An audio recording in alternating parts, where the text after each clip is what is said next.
Hello everyone. So I am JM and me and Shane are assigned to discuss about triple integrals. My part only is to give introduction about the concept of triple integral and Shane will provide examples how to solve triple integral. So but before that, before we discuss about the triple integral, um, let us have a recap first about our last topic, which was the double integral. So what we have learned last time was all about limits can be interchanged as long as the variable will be changed as well. So for example, we have this example here.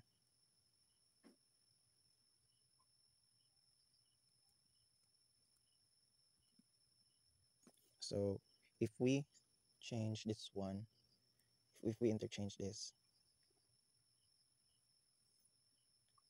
if we want nga iili silang duha, let's say they want equal to 0.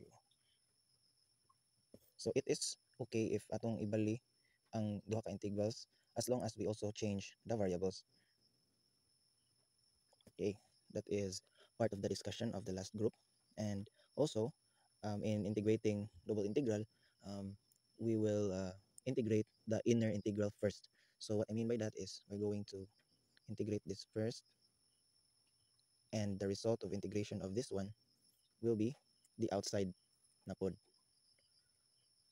So that's all. And in solving uh, triple integral, we can apply what the process in solving double integral in triple integral.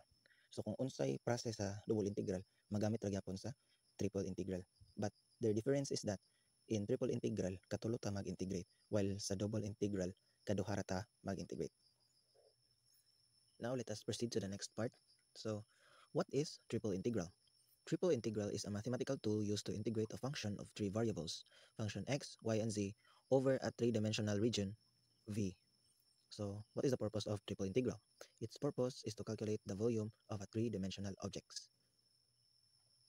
To understand the concept of triple integral, first we need to know the notations. So, in this part,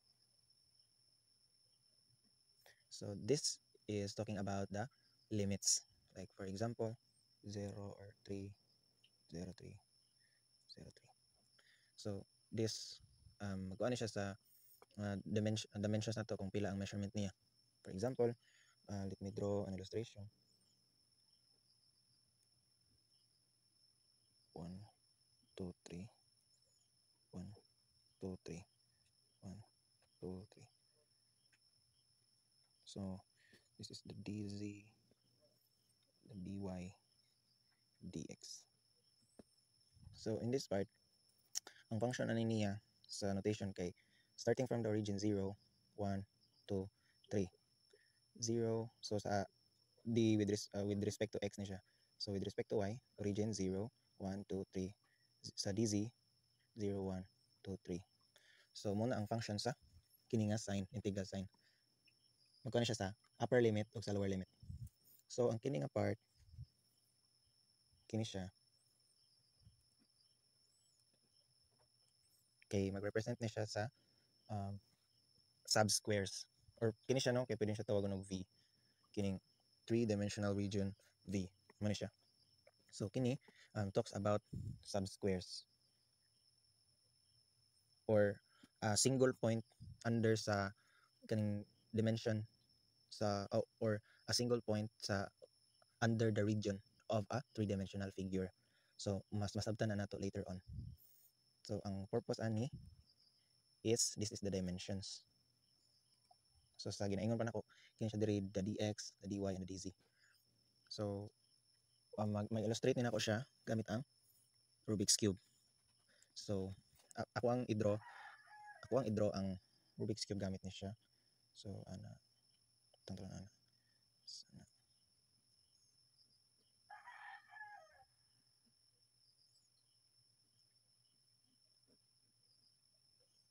So using this one, mo ni siya ang kini kay mo ni ang dz pataas tas ang d with respect to x with respect to y. So mao ni siya ang atong notations.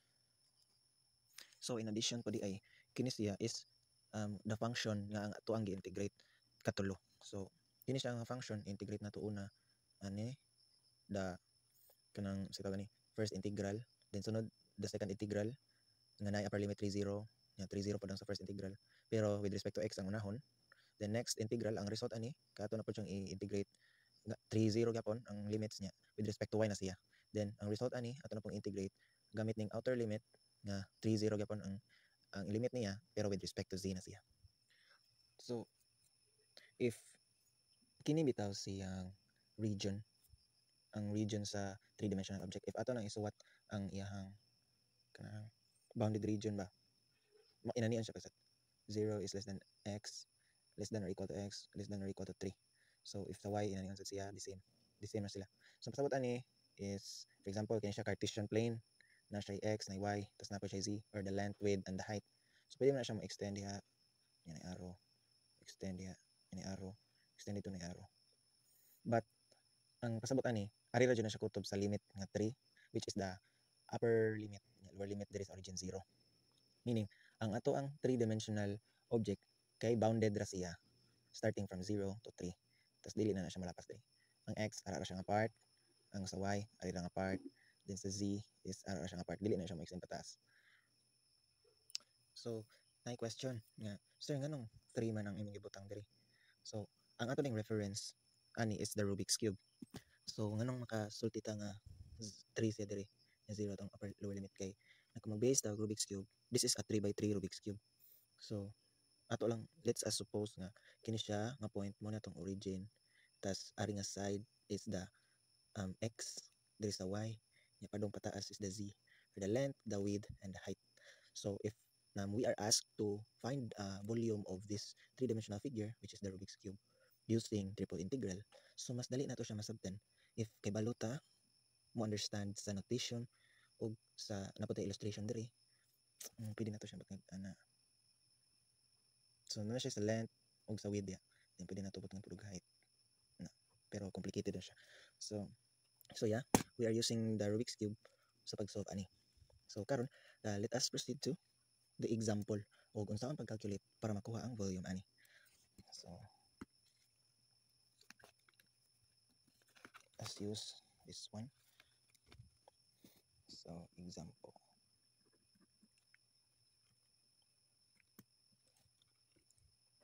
So, 30 30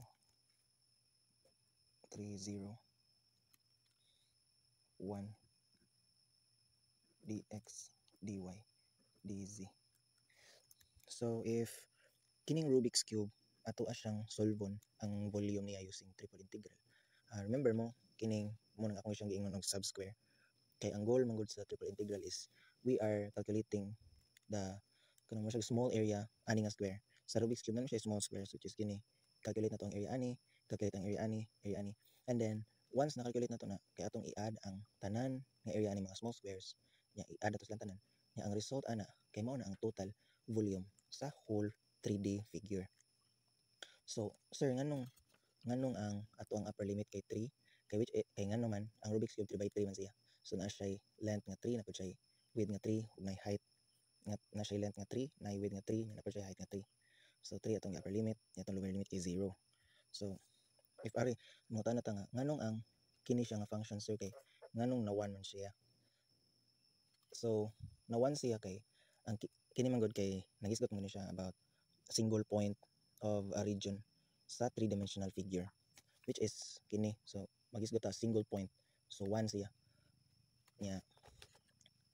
To solve this, kini sila mo kini silang duha mo ni sila mag-pair dx ug kani kini siya kay sa x ni siya, kini sa y, sa z. So let us calculate first the kini. Let us calculate this first. So integral 0 1 dx. So may mo siyang, so if integrate na to ang 1, kung unsay assigned kana variable diri dx, may mo na siyang x, that is according to the rules in integral. Yeah. The next step man is integrate na to ang 1, tapos mag-substitute ta sa upper limit ug lower limit. 3 0. Tapos next step is we substitute the the upper limit o lower limit sa variable. I-substitute na to niya, i-subtract ang upper limit minus lower limit. So, ano siyang, subtract 3 minus 0. So, answer is 3. So, muna ang result sa first integration. So, now, proceed ta sa second integration, which is with respect to y. Ang atong gamit nga function is kininang kanang na-integrate na to. So, yes, integral. So, 3 dy. So nanata sa with respect to y. Dz. So, next, sige. Di sa ninato tag doon. Ari sa ta focus sa dy. So if 3 ana siya integral of 3 0 dy. So parehara sa dani if nani siya 1 diha nya kung unsay assigned variable kay mo pod ang atong ibutang. So is equal to 3y. Then substitute the upper limit and lower limit. Subtract upper limit minus lower limit. So 3 times y minus 3 times the lower limit. So may mo siyang equal to 3.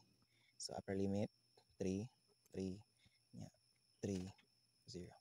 Lower limit. So may mo siyang 9 minus 0 is equal to 9.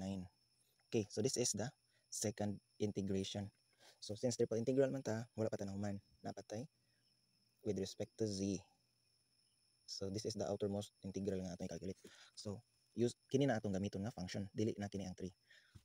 Since na naman ta sa third integration. So integral 9 dz. Okay, so mag-integrate ta same gyapon integral 0 dz.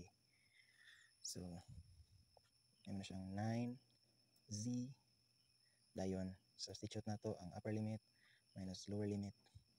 So 9z ari na to i-substitute sa variable 9 times substitute minus 9 0 kaysa upper limit minus lower limit na siya. So 3 times 9 27 minus 0. So the final answer is 27. So therefore mao na ni ang atong answer 27. So ang pag-calculate sa volume of this Rubik's Cube using triple integral kay answer is 27. So as we can see ba, the process of calculating the volume of the Rubik's Cube using triple integral is somehow the same as using the formula and finding the volume of a square, which is V is equals to S cubed. In conclusion, the concept of triple integral is just adding up all tiny volumes within the region V, which gives the total volume of the cube.